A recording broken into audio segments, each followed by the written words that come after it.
मोदी जी, आपको news 18 network को ये एक्सक्लूसिव इंटरव्यू देने का बहुत बहुत धन्यवाद।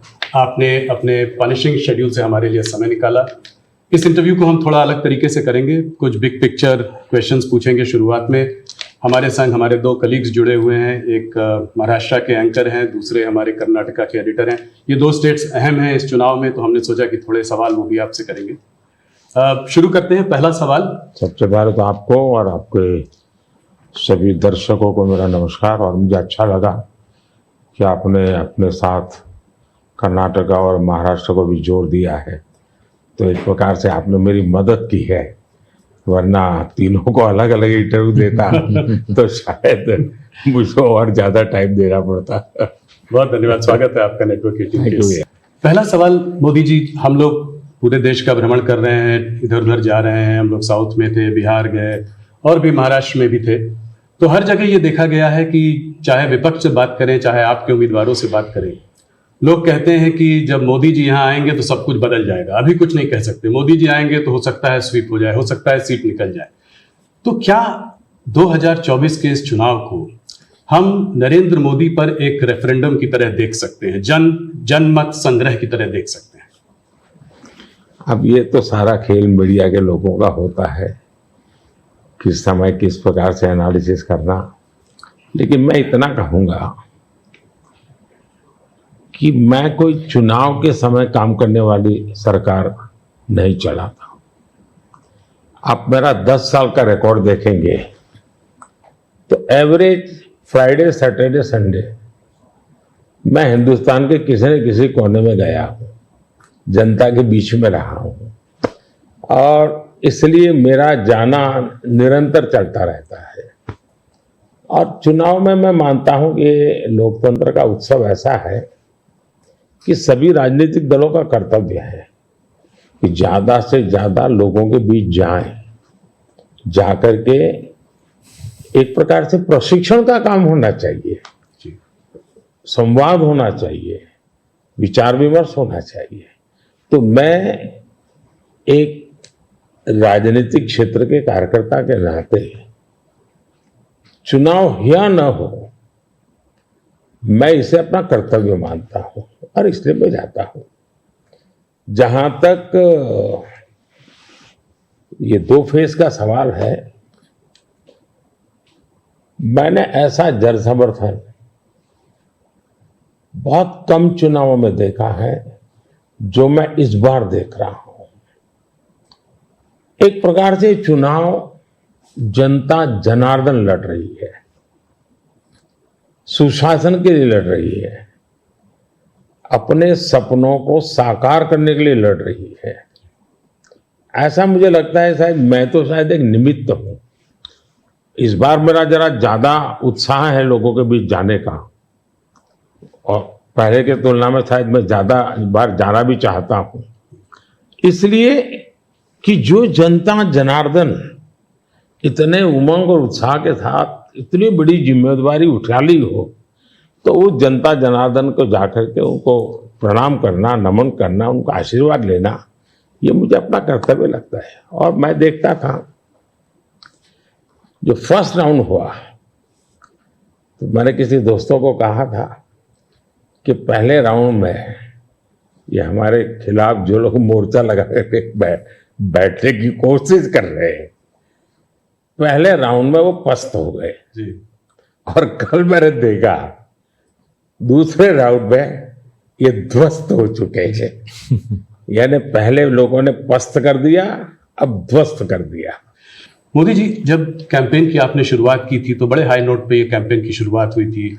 आपने कहा, आपने अपने सरकार के पूरे काम का परिचय दिया, आपने डेवलपमेंट एजेंडा को लेकर आगे बढ़े, इकोनॉमी पर आपने जो है बहुत प्रकाश डाला, और इसके ऊपर बहुत काम हुआ भी है। अभी इधर उधर 1-2 चरण के बाद आते आते आपने जो है राजस्थान में एक रैली में एक कांग्रेस के मैनिफेस्टो पर एक डायरेक्ट अटैक किया। आपने ये तक कहा कि इनका एक स्कीम है जिससे कि ये वेल्थ डिस्ट्रीब्यूट करना चाहते हैं, ये पता लगाना चाहते हैं किसके पास कितनी जमा पूंजी है, किसके पास कितना पैसा है, किसके पास कितना सोना है, सिल्वर है, चांदी है, और उसको वो मुसलमानों में और घुसपैठियों में बांट देना चाहते हैं। क्या ये थ्रेट इतना रियल है? क्या आपको ऐसा दिखता है?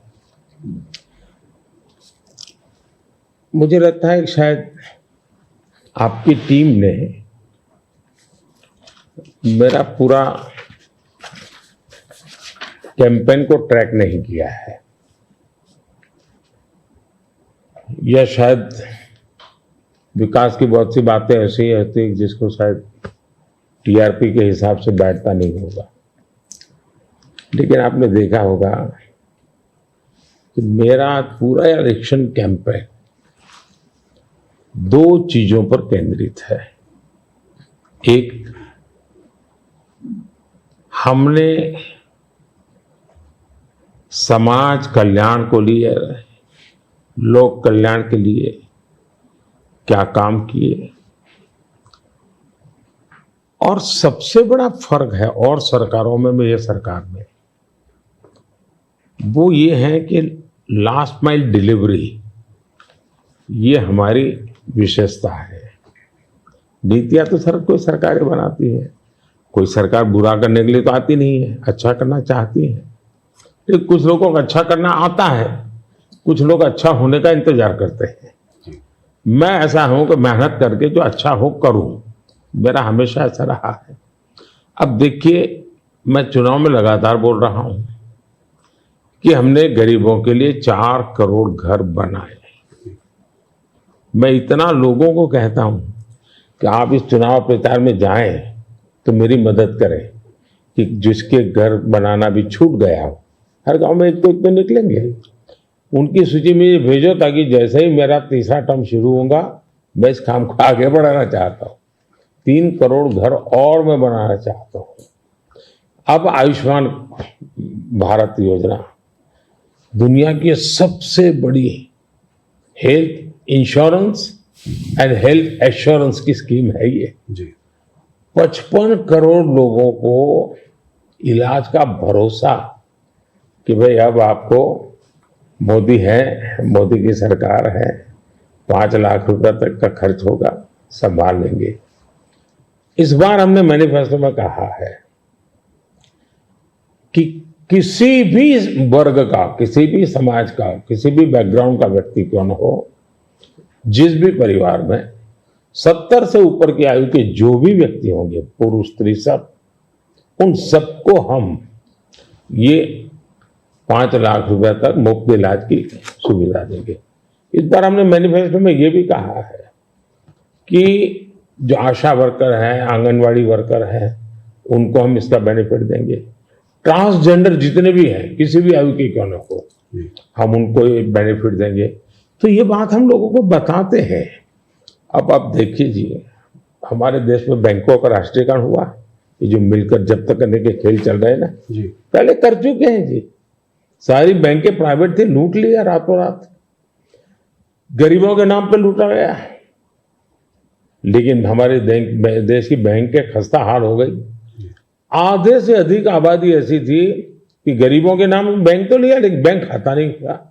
ये मोदी ने आकर के 52 करोड़ बैंक के खाते खोले, और उसका सबसे बड़ा मैंने फायदा उठाया। खाते खोल करके आंकड़ा नहीं किया मैंने, जनधन, आधार और मोबाइल, इस ट्रिनिटी को लेकर के direct benefit transfer 36 lakh crore रुपए, आंकड़ा बहुत बड़ा होता है जी। 36 लाख करोड़ रुपए डायरेक्ट बेनिफिट ट्रांसफर लोगों के खाते में गए। अगर मैंने बैंक खाते ना खोले होते तो इनका बड़ा फाइनेंशियल इंक्लूजन दुनिया में, पूरी दुनिया में एक साल में जितने अकाउंट खुलते होंगे ना, उससे ज्यादा काम हमारे देश में हुआ है।